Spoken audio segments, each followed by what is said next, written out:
to the tyranny of time. Because when outrage dies, so does humanity and civility.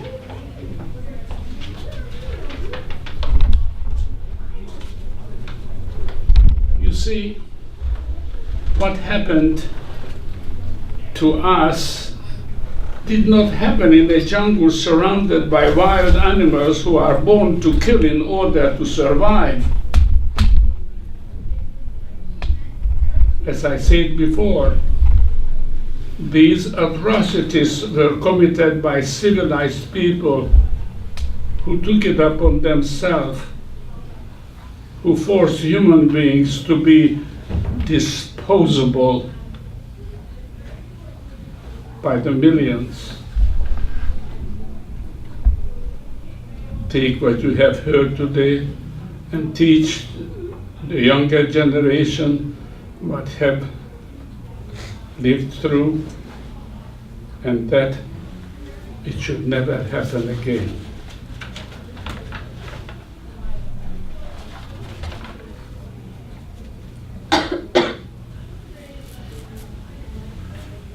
March 19, 1944,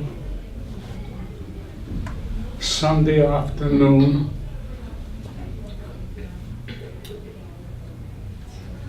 I was 17 years old, 17 and a half. And a few of us gathered together to go out, what it called those days an afternoon tea dance. For me, it was a special day. It was the first time that I got an invitation from my peers to go out with them. It was very cool. As we were waiting for our little group to get together, in the distance we have heard a kind of regimented noise. At the beginning we didn't know what it was, and then we realized that what's happening is that what we heard from our elders, that we are being occupied by Germany. We waited a few minutes, and as they passed by, a whole column of German soldiers, their megaphones started to bark. Go back to your home and wait for further instructions. We were in a shock because we thought that we are going to have a lovely afternoon.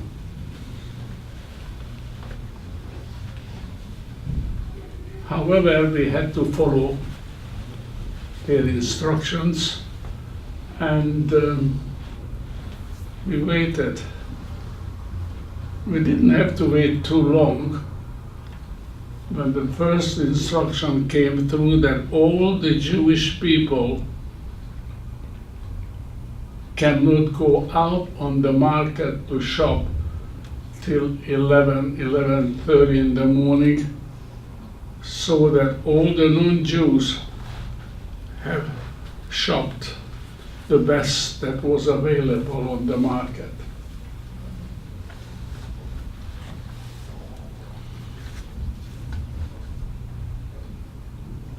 Next day or so, we were instructed that all Jewish males between the age of 16 and 50 to gather in the town square and pack lightly.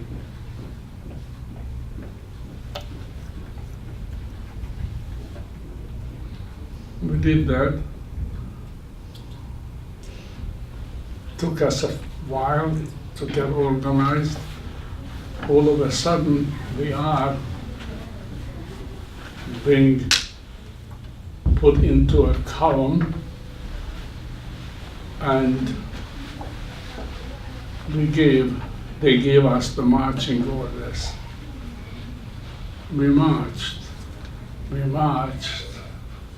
for 2 days. All of a sudden, we realized that we just crossed the Hungarian-Romanian borders. We still marched for another day or so, and then we were told, this is it.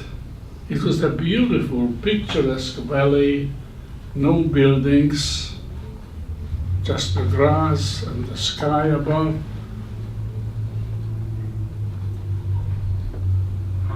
And they told, oh, by the way, if you want a pillow,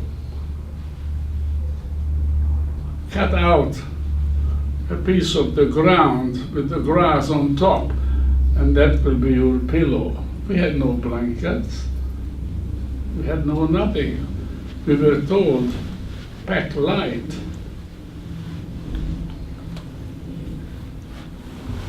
A day or so, we were called together and told the reason for us being there. And the reason was that up the mountain there was a town named Ploiești, and it was oil there. The Germans want those oil very, very badly. And we were warned that, well, there might be a possibility that we will be bombed, because the reason that we are there, in case they will bomb the railroad,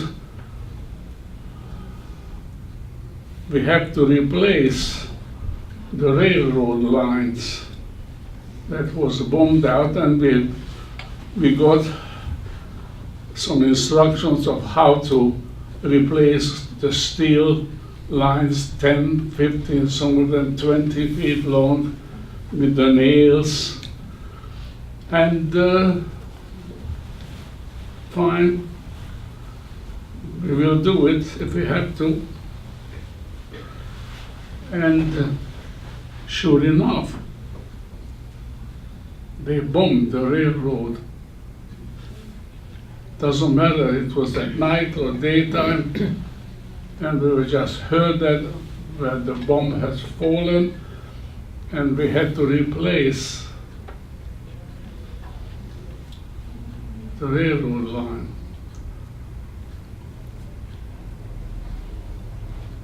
Food was very scarce, and the bombs came quite often. And then we were told that we are going to go back. We packed up whatever we had, and we started to go back to the same way as we came. When we approached the valley on our arrival, we crossed a town by the name of Torda, T-O-R-D-A, and it had a nice little wooden bridge. But when we went back, the bridge was not there anymore.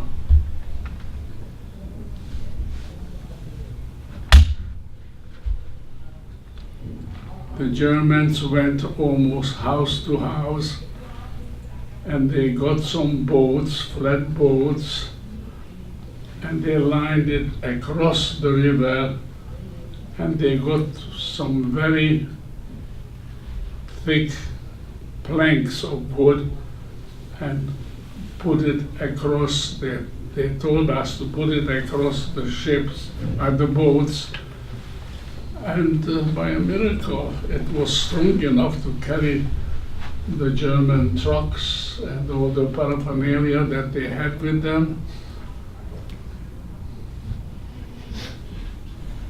And we started to go again.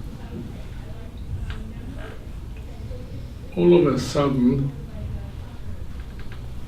we find ourselves in a ghost town, a ghost village. Not a soul on the street. The houses were empty, the doors open.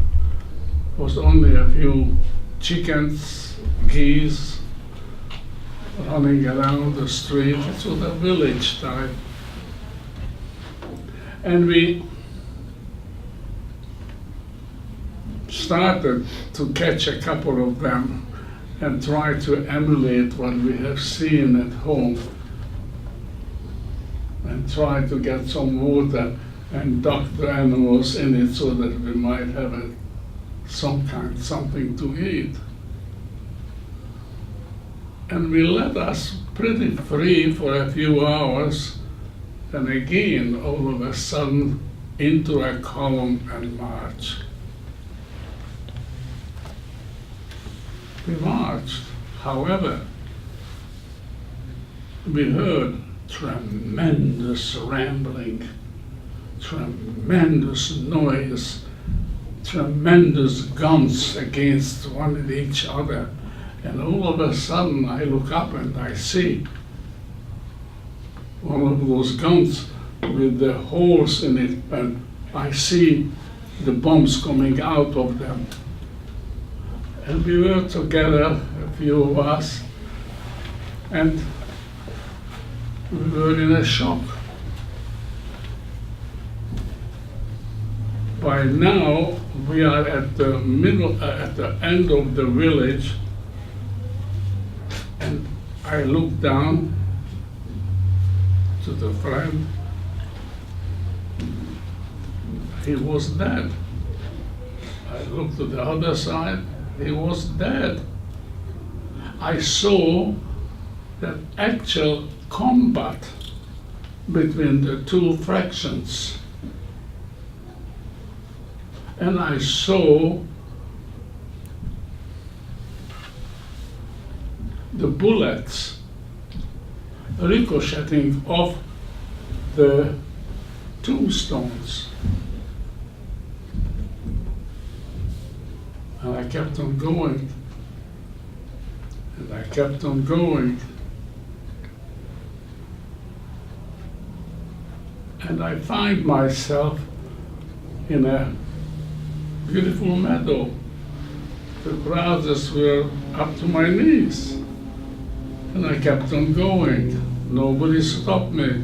I was alone, and I was hoping that a train might come along and I can hop onto it.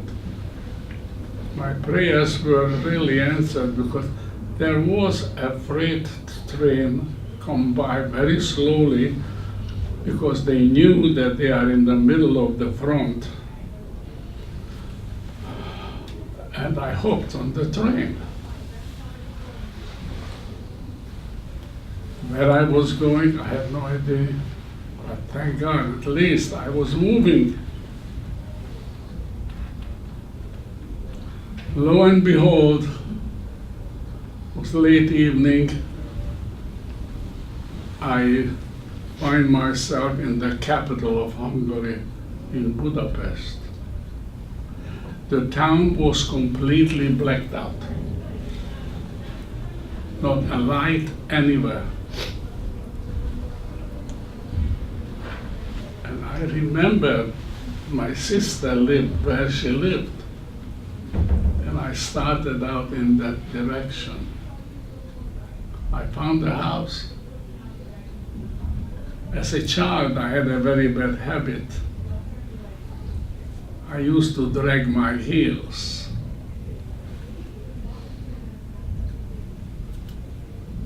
I didn't know then why. Now I know why, but that's another story. And I'm dragging my heels under her window, and all of a sudden I hear her voice. Joe, is that you? They opened the gate. I threw myself on a cot and I went out like a candle. This was the first time in months and months that I went, and I was in an apartment house in a decent place.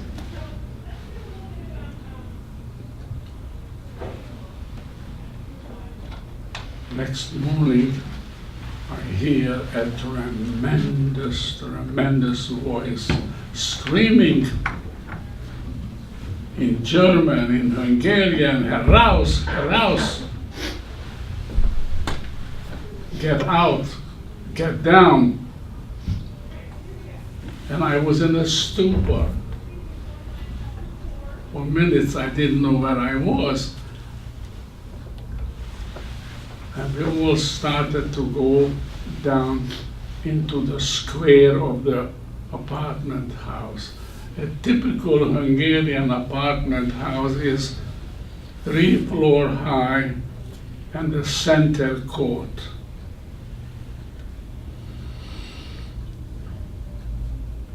I'm trying to look for my sister. I lost my sister. I am alone again.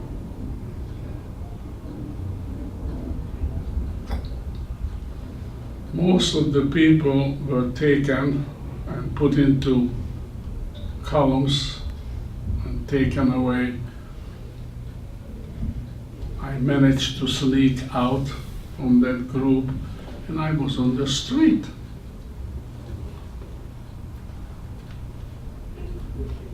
Seventeen and a half year old Jewish boy, a typical Jewish boy. And I'm on the street for a while, then they caught me. By then they caught us at you, and they took me down into a basement of a hotel.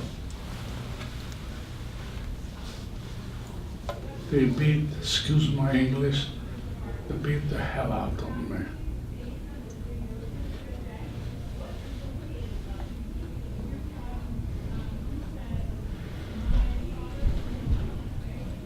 I managed to get on the street again, and they caught me again.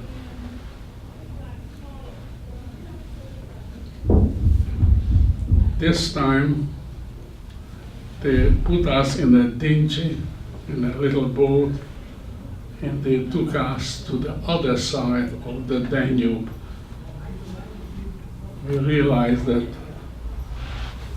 Budapest is divided by the river Danube, and they took us to the Buda side.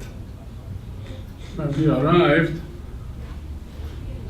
we were herded into a brick factory, but not a factory where they made the bricks, but a kiln where they dried the bricks. I remember it was a big place, but we had 2 naked bulbs lighting up the whole place. We had no bathroom facilities, no water. And we started to walk around. And then we realized we can't walk because the dust was so high that every step we did, we just breathed in, and we had no water. We were there for a day and a half. Excuse me, that anybody knows the name Wallenberg, Raoul Wallenberg? Raoul Wallenberg was an American Rothschild. Very well-to-do, very comfortable, a very noble family. And he went to the government, to the Swedish government, and tell them, give me blank visas, give me papers so that I can rescue some of these people. He got some papers, the government okayed him, and he came to Hungary, and his headquarters was in Budapest.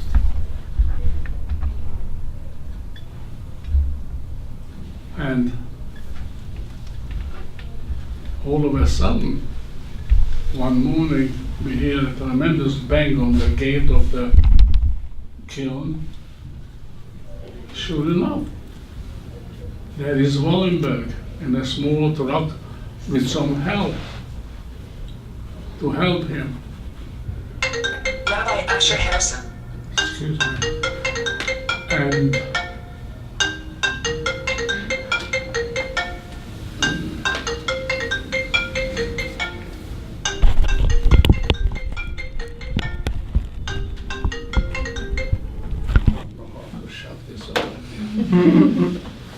and then we opened the gate. To our surprise, Wallenberg with papers in his hand and giving out papers. He said, these are from the Swedish government and this will free you because now you are protected under the British crown. Oh, beautiful. The Germans wasn't stupid either. They followed Wallenberg. They knew where he is going. And of course we went out on the street with the Swedish papers in our hand.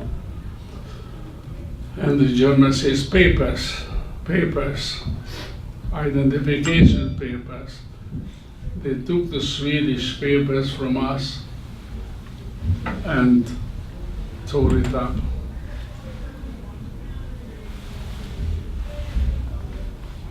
We were back like we were before.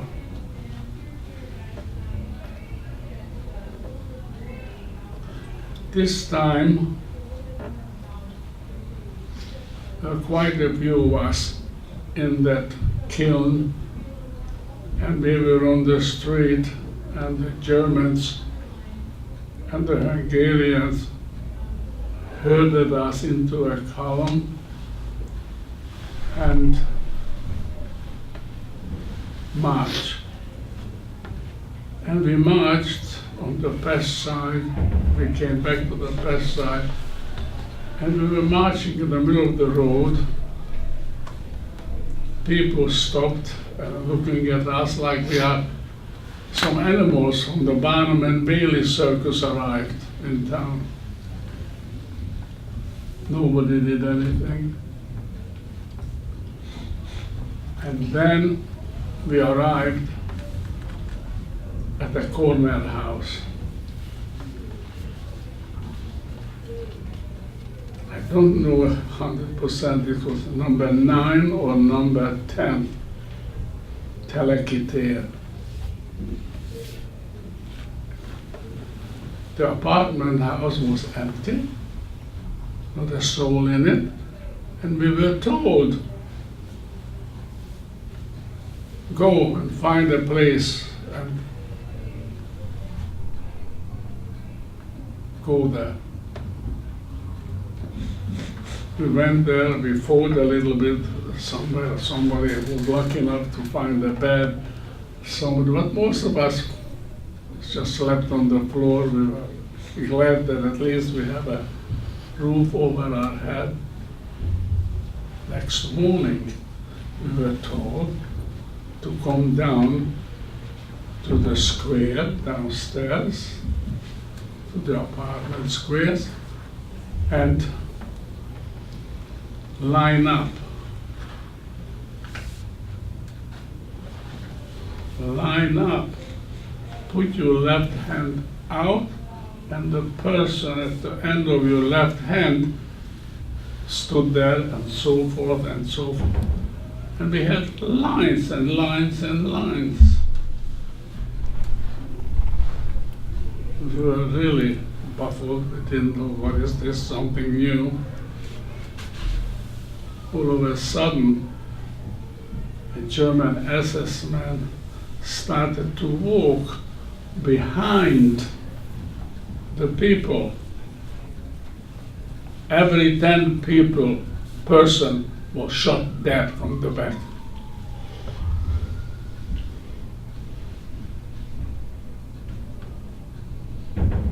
All of a sudden, we look up to the 3rd floor in the chimney, and we saw a young man coming out from the chimney.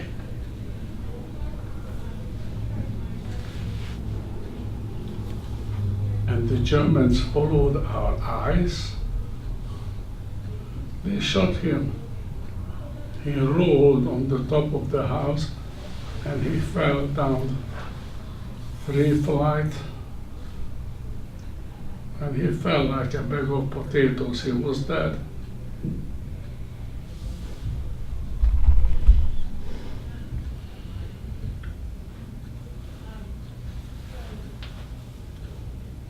We were told to get into the column again, and we marched out of the house.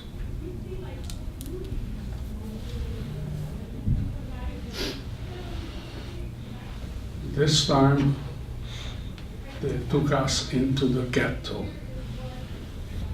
the Budapest, ghetto of Budapest. It was interesting to me because I lived in that area where the ghetto was designated. And we were let free, find yourself an accommodation. The ghetto was so densely populated, there was nowhere. You were lucky if you got a seat on the stoops. And we were there. All of a sudden I see a very old man being wheeled in on a wheelchair, and I got up to help them to push the old gentleman. Where am I going to put? Where are we going to put him? They found a corner. I don't know why. Something told me to fold his collar.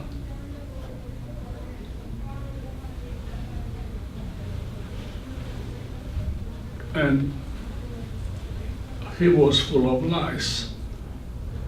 He was actually eaten up alive by lice.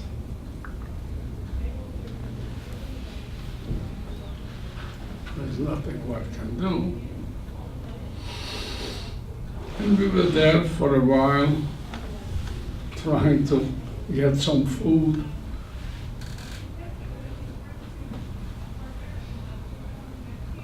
I made a friend, youngsters, and one day we were told across the road, across the street, really across the street, he said, "You see that black lacquer door? Yes, go there."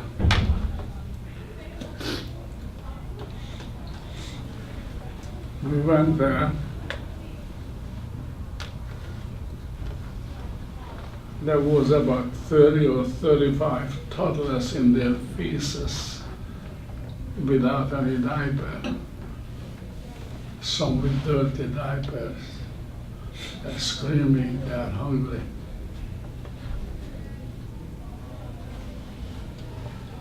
We went and we had a tete-a-tete among us. We have to do something for the children. We decided that that night we are going to leave the ghetto and try to get some kind of a linens or something that we can clean the children. Yes, we were successful because some people left their washing outside and we got those linens, tore it up, went back, and as we going back, we are already in the ghetto. We saw a Hungarian and a German SS. We found an old wicker basket and we put the linens in it. Excuse me. And then they told us to stop.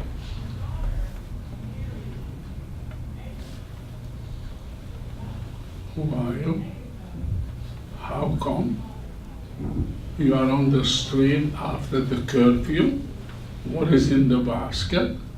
And he takes his revolver and aims. And the other one puts his hand on the revolver head and pushes down. I said, don't do that. It isn't worth it. You have to live with it all your life. Don't do that. We were let go. We went to the children. We did our best. No, it was heartbreaking.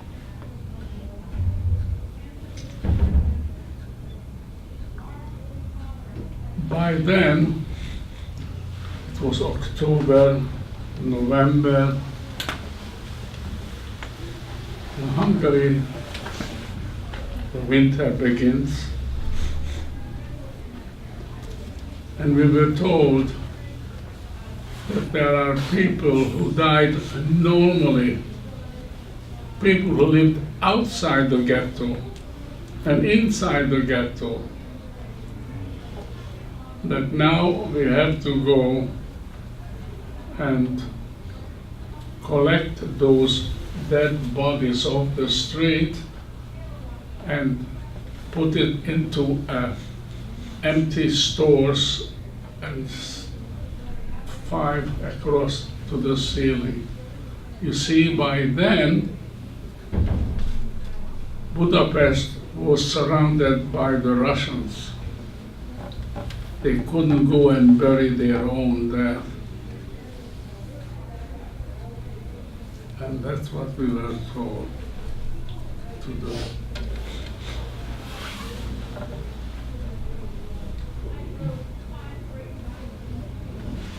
We did that for a while. Meantime, they bombed the ghetto.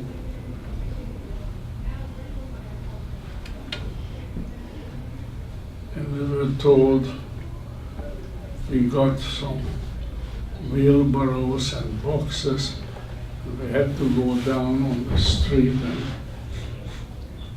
collect some body parts. And I'm here, like there,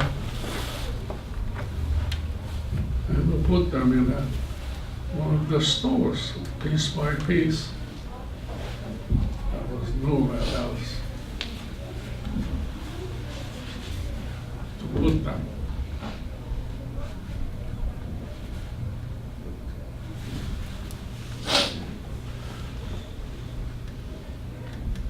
In 1950 or so,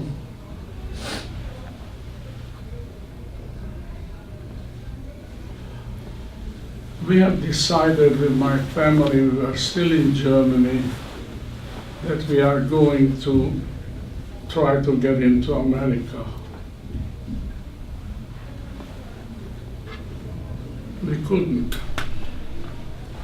couldn't get an entry visa to this country. I went to Australia alone and left the family behind. I was the only single one. I said, let me go there and I will send you the papers. In the middle of the high seas, it took 30 days from Naples, Italy, to Sydney on the high seas, 30 days. And in the middle of that, I get a telegram from my sister, don't bother with the papers, we are going to America. We received the entry visa. Again, alone in the world, I arrived to Sydney. My first question was, where is the American embassy?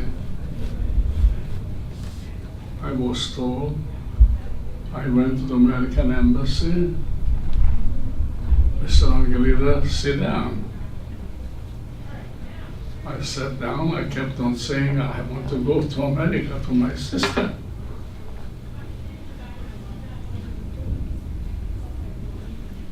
And one of the fellows in the office said, let me tell you the story, what happened to you.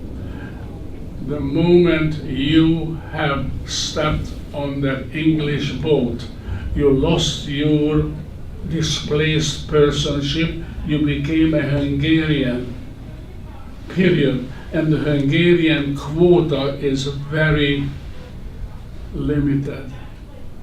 Your sister has to wait till she becomes an American citizen and she will claim you, and it will take minimum 5.5 years.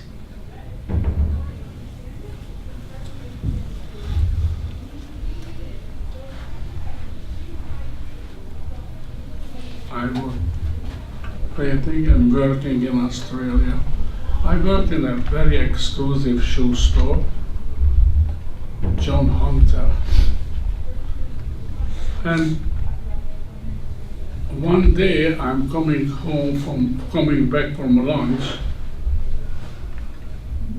The ladies and the children's shoes were on the main floor, but the men's department was up on a balcony. One day I'm coming back from lunch and I see two ladies coming down from the men's department. And I look and I let out a cry. I said, "Mother!"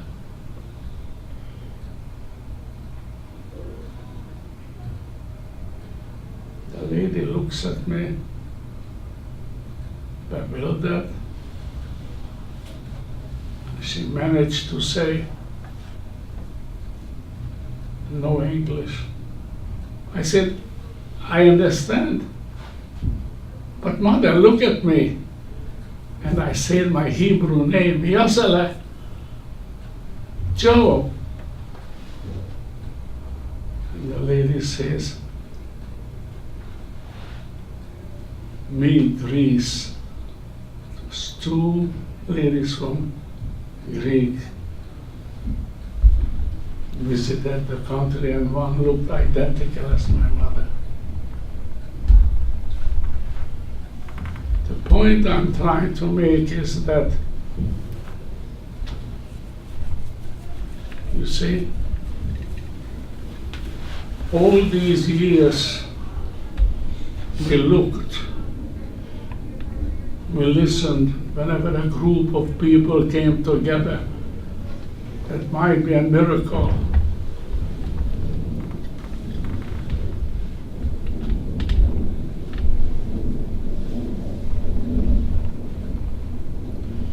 We never had a funeral. My mother was killed in Auschwitz. wife's mother was killed in Auschwitz. My young brother, 16 and a half years old, was killed by the Hungarian.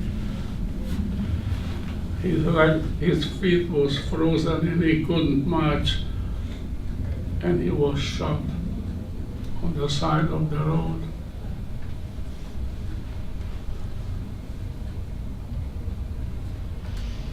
But we didn't have a funeral. We didn't have a finale. We didn't throw a handful of earth on the top of the coffin to acknowledge that, yes, a life cycle has ended.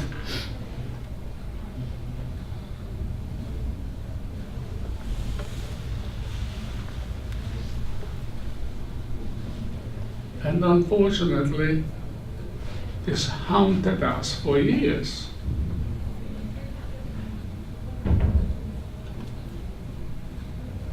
To this day, although we know that mother would have been already at an age where she would have probably passed away, but the circumstance, it haunts you. You don't have many clear nights' sleep. You ask, why? How is it possible that a person had the right to tell you to get out of your house, leave your bed, leave your pillows of your dreams, to be a tyrant?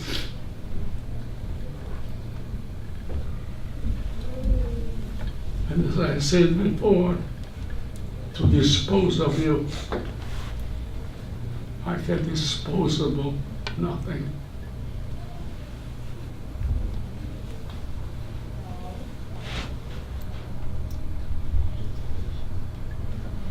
I was in a forced labor, as I told you. Magda was in Auschwitz, Birkenau. Magda was 17 years old. There was a man that is called the Angel of Death. His name was Dr. Josef Mengele.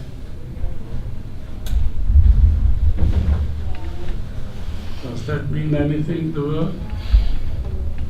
Okay. Can you imagine a 17-year-old girl, untouched,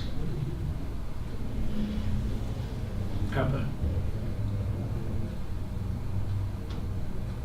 was shorn from head to toe in front of a man.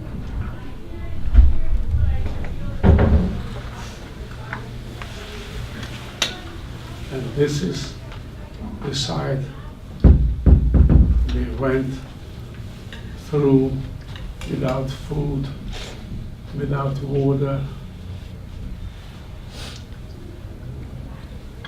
The bathroom was a Raoul Wallenberg. That's what they used. Somewhere, somehow, you must listen to your inner feeling.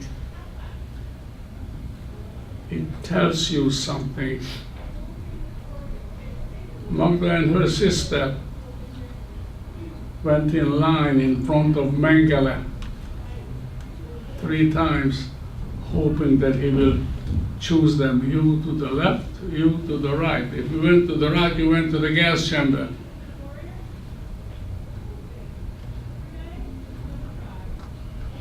One day, Mengele had a doctorate. He was a medical man. He was obsessed, literally, with why is one obese, why is one skinny, Why is one has a hump on the back? And he did experiment. Sometimes he did anesthesia. It was very little medication left. And he did that.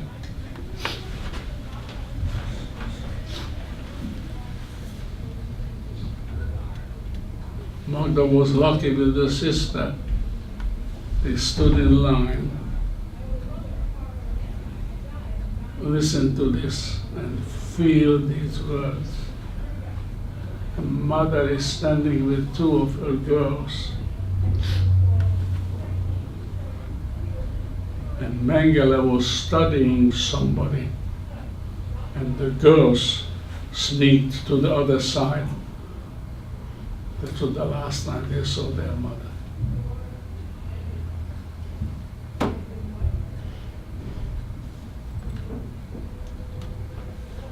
That was Dr. Josef Mengele. I'm going to give you another name. Try to remember. Her name was Ilse Koch. Ilse Koch was a very high-ranking German official, high-ranking person in the German army. And he had a fetish. He lined up males. And if the person had a nice white shoulder and a nice skin in the back, she pushed him, shot him, skinned him, and made lampshades out of it. Yes, we found the lampshades. Yes, we buried them.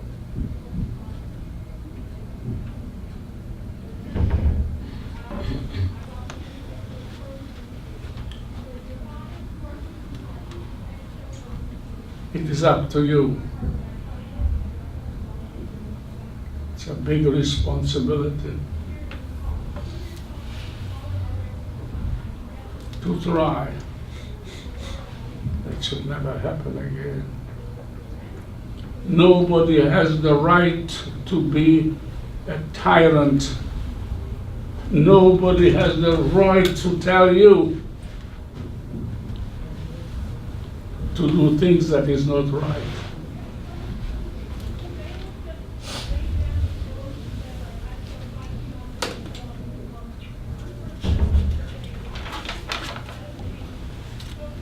In conclusion, yes, there will be those who cannot or will not face the truth for various personal or political reasons. They would put a spin on the events that we and so many others have experienced firsthand. Some will go so far as to deny that it never happened. We also wish it had never happened, but wishing doesn't make it so. If you ever faced with such dishonesty, remember that you have heard this directly from a survivor. You see, we were there. We lived it through.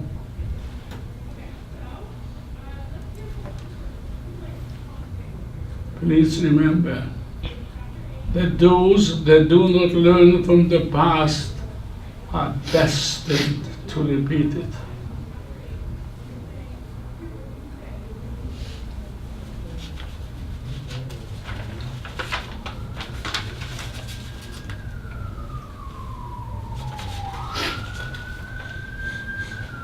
Please take what you have heard today and teach the younger generation what we lived through, and that it should never happen again.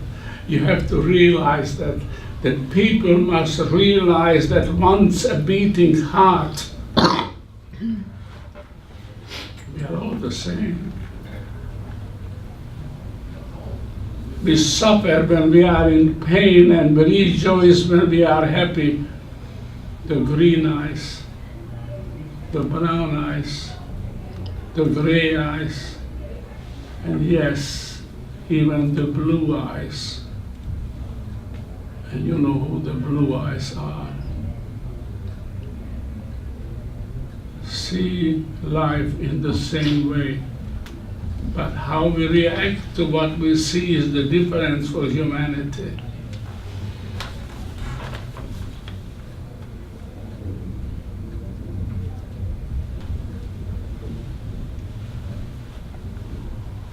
Magda is 95 years old in December the 29th. I am 93.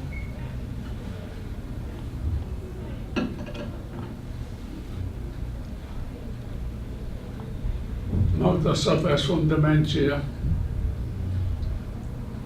To her, the present doesn't mean anything anymore.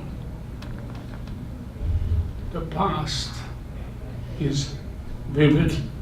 She tells you all the nuances and the name of the girls who were with her and what she lived through.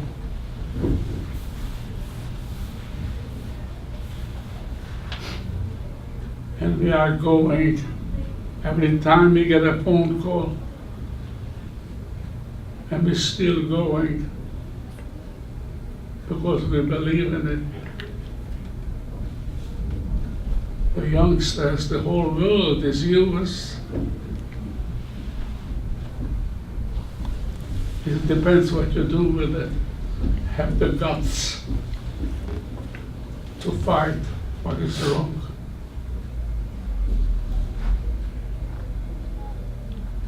Respect your teachers.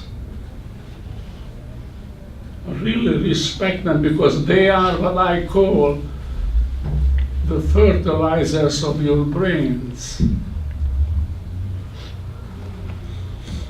They are the one that you have to go make that person a friend, a guidance counselor. Makes your life so much easier. You run in a beautiful school. You are blessed.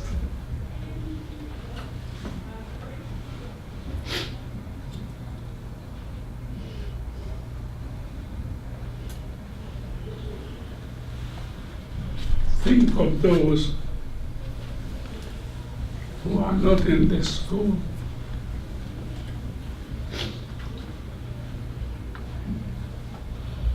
Reach out to them. Help them. It's a beautiful feeling to give. It's a wonderful feeling.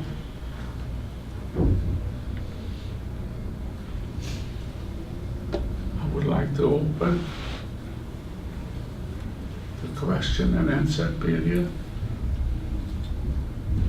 Am I right? Thank you. Now, before we start that, please, this is a nice, intimate group.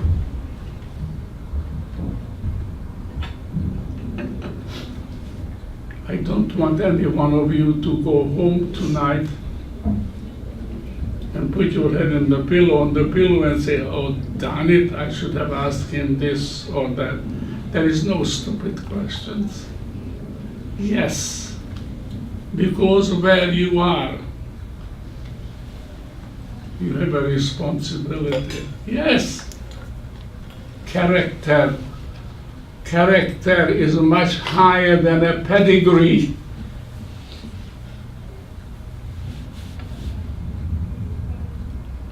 Do you know what that means?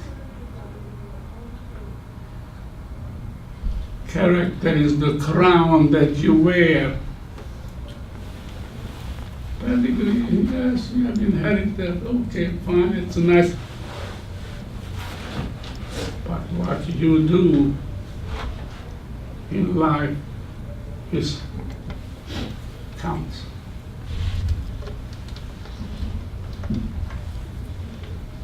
Yes. If anybody has any question, I will be more than happy for Magda to answer.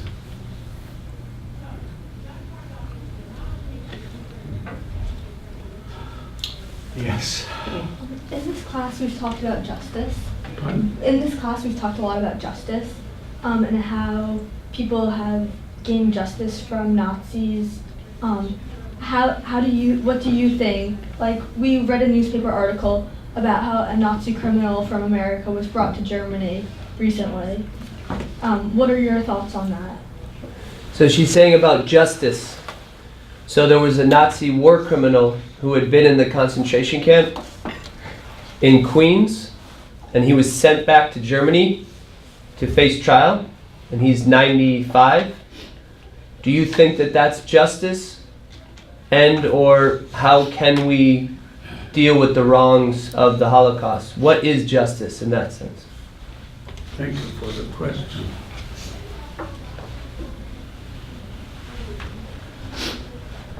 Six months ago, I'm in the supermarket.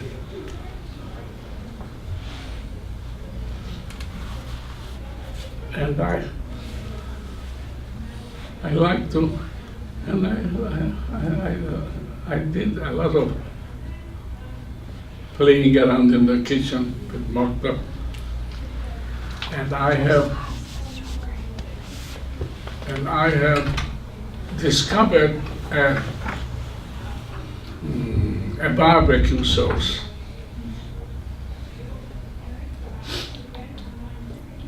And I wanted some, and there was a lady, she's looking for the same thing. I said, excuse me, I introduced myself. I said, I would like to recommend you this one. If you want to, I give you my phone number so that you can give me your opinion, because it would make me very happy. Thank you very much. She bought the sauce, and I went. I was happy.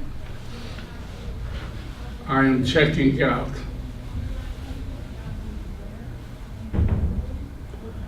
A man taps me on the shoulder.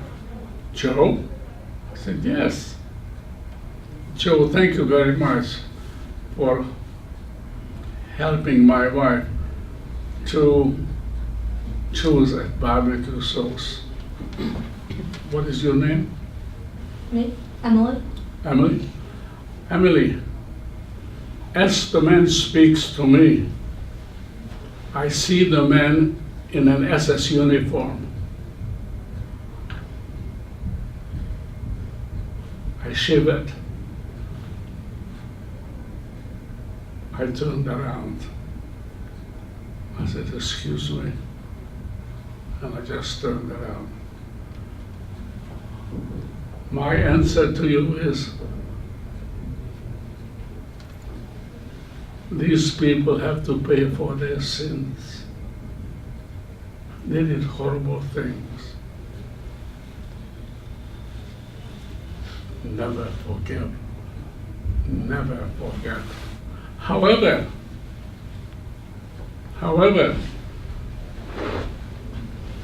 I personally put an age group. I look at the person. Yeah, I come from Germany. Yeah, I have a couple of friends, as a matter of fact. They are German. But if he is 70 plus, 80, I have nothing to do with them. But if there is an Emily, or there is whatever of you, you are youngsters, you were not there. We have to put you in a different classification, because we cannot come down to their level.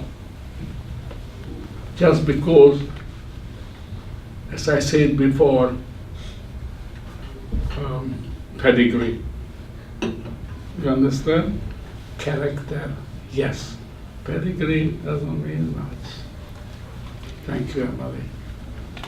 Next one, please. Yes, sir. Going through kind of everything that you went through, how important was family in it? So living in Australia and also living in Hungary. During the time, family, what role did it play for you? How did family help you survive during the Holocaust and the end of the war? And then when you went to Australia, trying to go to your sister in the United States, how did family help you? Which family? Your family. So your Well, you see, I was 5.5 years separated from the family. And it was just an emotional support. Yes, have patience.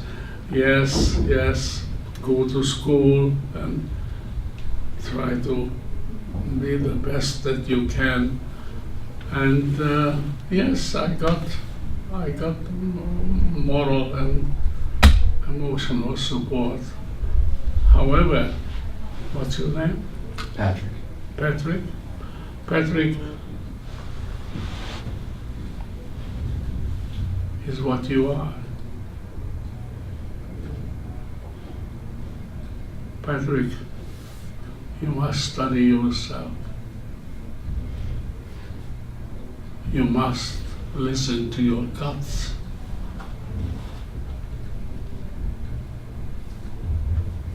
When I joined a department store in January the 31st, 1957, as a shoe salesman, because that's what I learned in Australia. I was a shoe salesman. But I was a special shoe salesman.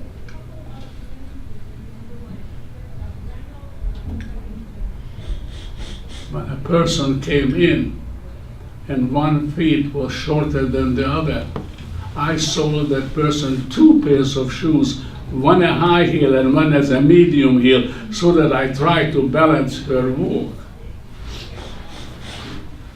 You understand, Patrick? Be what you want to be. Be the best at it.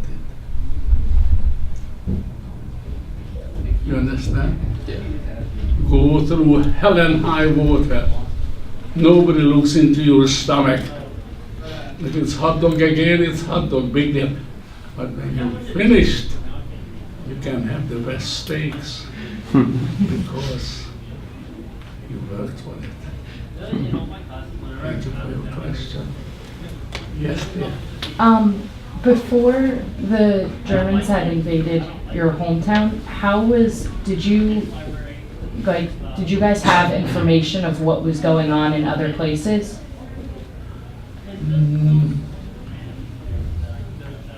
Not really. You have to know the fact that we were youngsters. I mean, it was a big deal. I tell you a story, a little short story.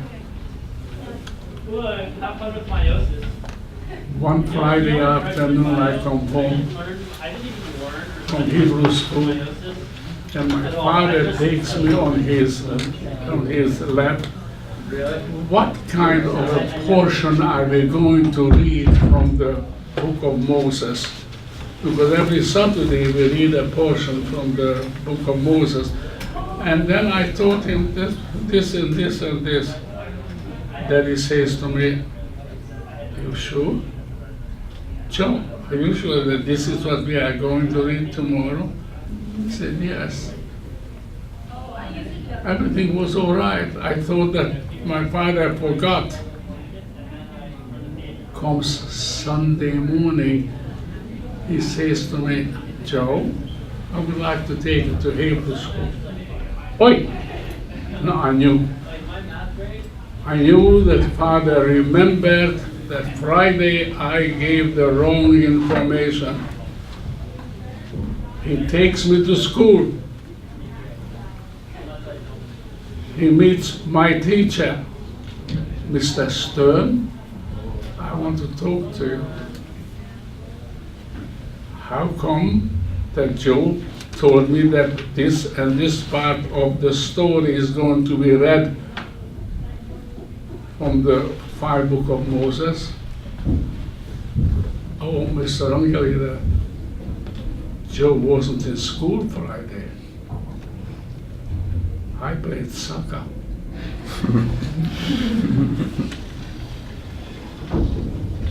Father got me by the neck and by the seat and put me on a table and got a stick from Mr. Stern and tapped me well on the bottom of my feet. Joe, when your feet want to take you to the wrong direction, this will remind you not to go to the wrong direction. This is the upbringing I have. And the typical 17, 16, 17 years old, a block of chocolate in Europe was meant I had to do my homework to earn it. You know, an orange. Oh, an orange in Europe? It's unbelievable. And this is how we live. It was nice.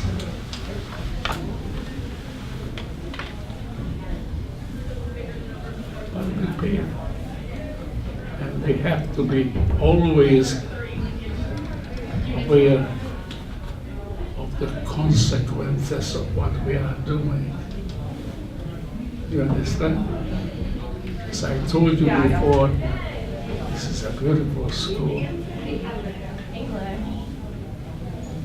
Appreciate it. Give of yourself. But don't keep a double ledger in the book. I gave this, well, I expect this. No, just one ledger. I gave. Because it will come back to you. You will see that. We have just 1 minute. Does anybody want to end with a question, or we've got 2, so. How and when did you and your wife meet? When did you and your Magda meet? When did you and Magda meet? And how? How? 1955, 56, Magda arrives from Hungary because there was an uprising, as we know, the 1956 Hungarian uprising. Lo and behold, there is a Hebrew word. Please remember this, if you can. I'm sure Mr. Cook might remember, and you can ask him. The word is B''shirt, b'shirt. I'm walking on the streets of New York. I just arrived from a beautiful country, and I'm down in the dumps. People are shoveling me left and right. My God, what is this here? A fellow comes towards me. Joe? Yes, George. Oh, when did you arrive? We were together in the camps. I said, I arrived there a few weeks ago. How do you like it? I said, you can have America.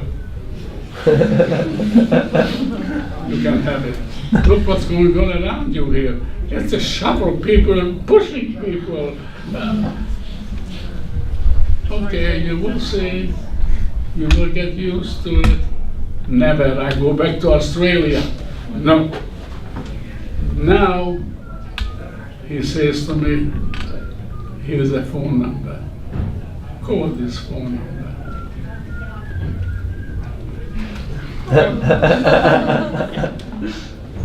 18 months. We got married 60 years ago, in the 61st year today.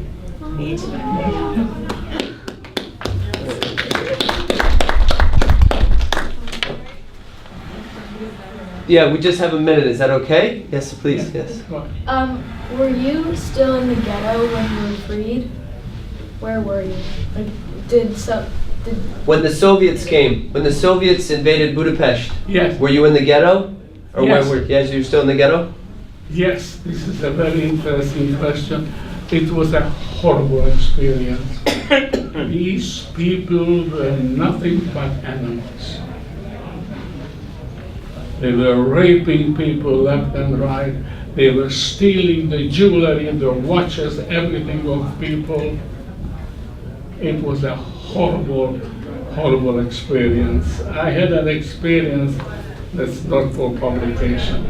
I can tell Mr. Cook. But yes, it was a horrible, horrible experience because I saw, as we were liberated, that they were herding people into a place. And I said, what is this? What are you doing? I'm a Jewish boy. What do you want? You just liberated me. I want to go home to find out who is. He screamed at me. Go. And I went and I sneaked. You see, Russia took males to replace their fallen soldiers. The ratio between the females and the male Russia was, excuse me, horrendous.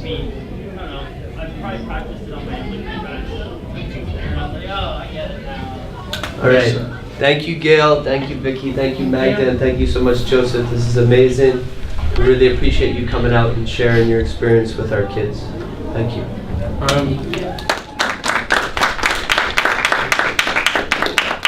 have something for you.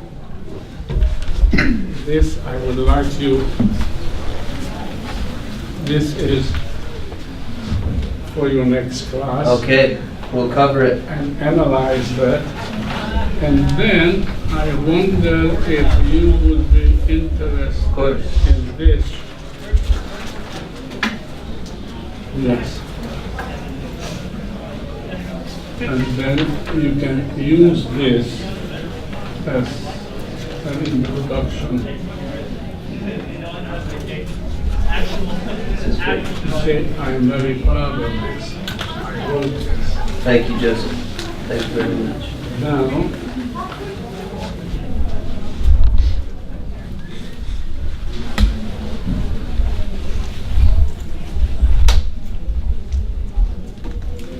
here you are.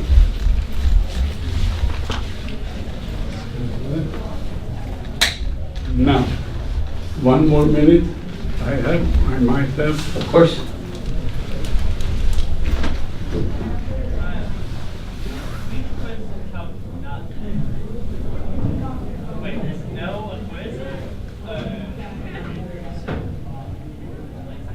Auschwitz.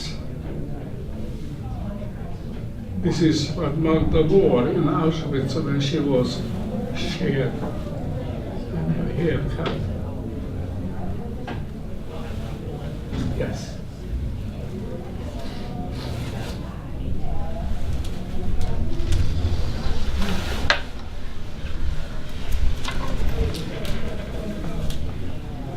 This is the picture when Magda's family was taken away to the concentration camp.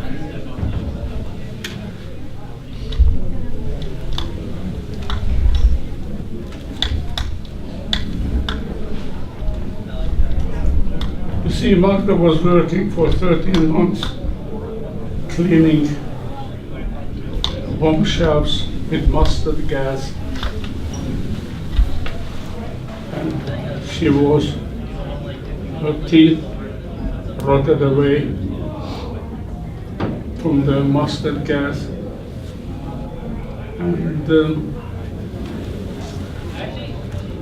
yes, now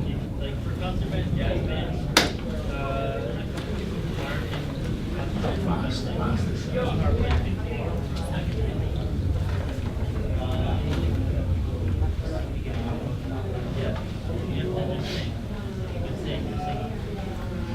Time is cruel.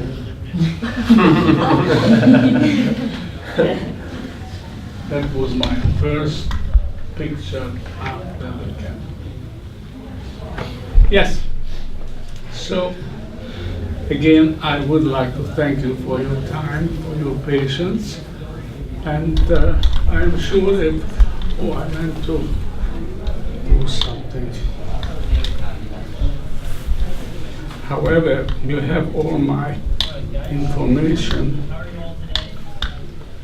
If you want to give that to somebody or who wants, by networking or Yes, please. yes, thank you. Where's my picture? Get ready. You're a handsome devil. All right, kids, you can go to your next class. If you have any problems, just tell them.